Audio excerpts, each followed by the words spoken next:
আসসালামু আলাইকুম রহমতুল্লাহি ওবরকাতুহু। সম্মানিত দর্শক, সেনাবাহিনীর প্রধান জেনারেল ওয়াকারুজ্জামানকে নিয়ে কিছু খোলামেলা কথা বলা দরকার। এই মুহূর্তে তাকে নিয়ে যে অপপ্রচার চলছে অথবা তাকে কেন্দ্র করে যে প্রচার চলছে পক্ষে এবং বিপক্ষে,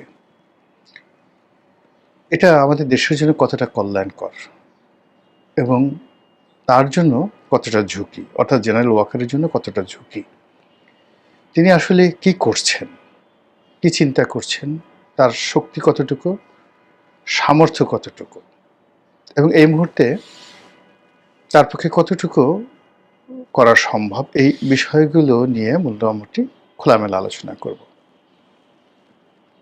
আপনারা জানেন যে গত 14 মাসে আমাদের দেশে যে সর্বনাশগুলো ঘটে গেছে, সেই সর্বনাশের প্রেক্ষিতে এখন যে বিষয়গুলো নিয়ে আলোচনা হচ্ছে বা অতীতে হয়েছে এবং এখনো পর্যন্ত চলমান, তার মধ্যে 1 নম্বর হলো ডক্টর মোহাম্মদ ইউনূস কতদিন থাকবেন, তার এই সরকার কি সেনা সমর্থিত সরকার নাকি আমেরিকা সমর্থিত সরকার। 2 নম্বর হলো যে তারেক রহমান সাহেবের সঙ্গে সেনাবাহিনীর সম্পর্ক কেমন, এরপর দেশে কি আরেকটা 1-11 আসবে, -2 ফর্মুলা চালু হবে, দেশে কি জরুরি অবস্থা জারি হবে, সেনাবাহিনীকে ক্ষমতা নেবে, নাকি এখন যেভাবে আছে সেভাবেই থেকে আগামী ফেব্রুয়ারি মাসে নির্বাচন হবে। এর বাইরে সেনাবাহিনীর নেতৃত্বে জনাব ওয়াকারুজ্জামান এখন যেভাবে আছেন সেভাবে থাকবেন, নাকি ডিসেম্বর মাসে তিনি চলে যাবেন, নতুন কেউ আসবে বা তার আগে তাকে অবসরে পাঠানো হবে। আইসিটি কোর্টে মামলা হওয়ার পর তাকে নিয়ে দেশে এবং দেশের বাইরে বিভিন্ন লোক নানাভাবে তাকে উস্কানি দিচ্ছেন, অপমান করার চেষ্টা করছেন, ভয় দেখানোর চেষ্টা করছেন এবং তাকে প্রভোগ, মানে তার উপর চাপ সৃষ্টি করে প্রভোগ করে তাকে দিয়ে কোনো দুর্ঘটনা ঘটানোর চেষ্টা করছেন। আর এই অবস্থাতে এই মানুষটি ইতিহাসের সবচেয়ে একটা অসহায়তম অবস্থানে পৌঁছে গেছেন। তার নিজের ঢোল পেটানোর মতো অবস্থা তার নেই। এই কারণ হলো তিনি সৈনিক, কখনো গলাবাজ বা গলাবাজি করা তার পক্ষে সম্ভব নয়, আর এই প্র্যাকটিসও তার কখনো ছিল না। কাজেই তার প্রতিপক্ষের লোক যেভাবে নিরাপদ দূরত্ব থেকে দেশের বাইরে বা দেশের ভিতরে থেকে আড়ালে আবডালে টিপ্পনি কাটছেন, সেইভাবে সব পক্ষকে মোকাবেলা করার জন্য যে পরিবেশ এবং পরিস্থিতি দরকার তার একটিও তার অনুকূলে নেই। ফলে যে অসহায় অবস্থার মধ্যে তিনি পড়েছেন, সেই অসহায়ত্ব থেকে বের হয়ে তিনি কি জেনারেল জিয়াউর রহমানের মতো কিছু করবেন, এরশাদ সাহেবের মতো কিছু করবেন, তার অবস্থা কি জেনারেল আবুল মঞ্জুরের মতো হবে, নাকি জেনারেল খালেদ মোশাররফের মতো হবে, নাকি তিনি জেনারেল নুরউদ্দিন খানের মতো শান্তিপূর্ণ উপায়ে নিজের দায়িত্ব এবং কর্তব্য পালন করে তিনি ক্যান্টনমেন্ট থেকে সসম্মানে বের হয়ে অন্যান্য সেনা কর্মকর্তাদের মতো জীবনযাপন করবেন। এই বিষয়গুলো নিয়ে আমাদের আলোচনা করা উচিত, খোলামেলাভাবে আলোচনা করা উচিত।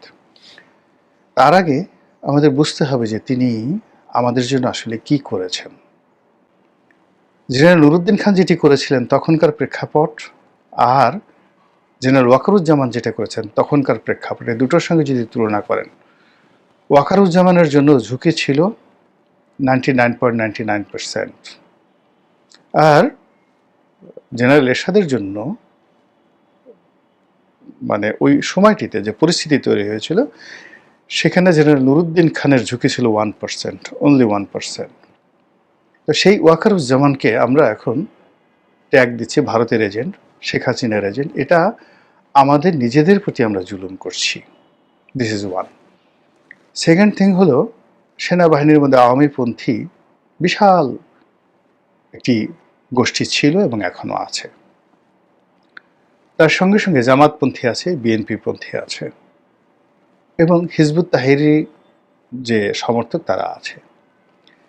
এই যে ৪-৫টি গ্রুপ, তার সঙ্গে যারা রিটায়ার্ড সামরিক কর্মকর্তা আছেন, তাদের পন্থী প্রভাবাধীন অফিসাররা রয়েছেন। আপনি চিন্তা করুন যে বিদেশ থেকে ইলিয়াস, পিনাকি কিংবা ওই যে অন্যান্য যে সমস্ত আওয়ামী লীগের লোকজন আছেন, আরও অন্য যারা ইউটিউব করেন, যারা সামরিক কর্মকর্তা, সবাই যে তথ্যগুলো দিচ্ছেন, গোপন তথ্যগুলো দিচ্ছেন, কিভাবে পাচ্ছেন বলেন? ভিতর থেকে এই কথা তো আমরা পাচ্ছি না। নিঃসন্দেহে কেউ না কেউ এই খবরগুলো দিয়ে দিচ্ছেন, এবং সেই খবর দেওয়ার ফলে কি হচ্ছে, জেনারেল ওয়াকারুজ্জামানের টেলিফোন সংলাপগুলো পর্যন্ত ঝুঁকির মধ্যে পড়ে গেছে। এই যে একটি অবস্থা, সেই অবস্থাতে তার যে টিকে থাকা, তিনি যে 14 মাস টিকে আছেন, এটাই আমার কাছে একটা বিস্ময়কর, যেটি খালেদ মোশাররফ পারেননি। খালেদ মোশাররফ মানে 1 মাসও টিকে থাকতে পারেননি, 15 দিনও টিকে থাকতে পারেননি, তাকে চলে যেতে হয়েছে। তো সেই দিক থেকে ওয়াকারুজ্জামান কিন্তু এখন পর্যন্ত টিকে আছেন। 2 নম্বর হলো যে তিনি ক্ষমতা যদি নিতে চাইতেন, তার জন্য সবচেয়ে সুন্দর সময় ছিল সেই 2024 সনের আগস্ট মাসের 5 তারিখে। এবং আমাদের এই বাংলাদেশের যারা লোক, শক্তের ভক্ত নরমের জম, এই জাতিকে মানে আপনি এক চিন্তা করেন, এই যে সারা বাংলাদেশে যখন গত কয়েক মাসে ধরে, গত 14 মাস ধরে যখন থরথর করে কাঁপছে সব কিছু, সেখানে রমনা জোনের একজন ডিসি মাসুদ, এক ডিসি মাসুদের যে সাহসিকতা, এবং সে যেইভাবে দৌড় দেওয়াচ্ছে সবাইকে, জাতীয় পার্টিকে যেভাবে দৌড় দেওয়াচ্ছে, যেইভাবে লাঠিপিটা করছে সেই এনসিপির নেতাদেরকে, বুয়েটের পোলাপানদেরকে, যেভাবে সে দৌড়ানি দেওয়াচ্ছে শিক্ষকদেরকে, আপনি দেখেন একজন ডিসির সামনে দাঁড়াতে পারছেন না, কেউ দাঁড়াতে পারছে না, সবাই গালাগালি করছে, মাসুদ তুমি ভালো হলো না বটে।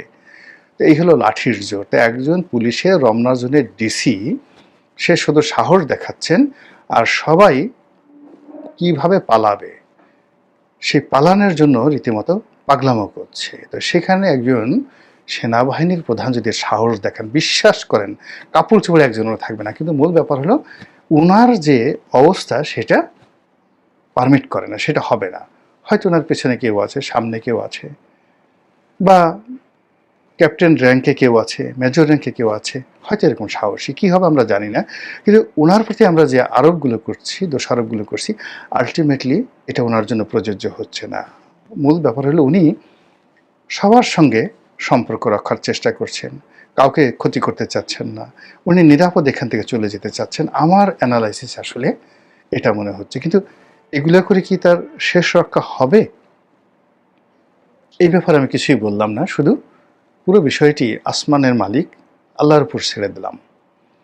তিনি যদি ভালো চিন্তা করে থাকেন, ভালো কাজ করে থাকেন, এবং গুড ডিডস থাকে, আমল ভালো থাকে, পৃথিবীর কোনো শক্তি নাই তাকে ক্ষতি করার।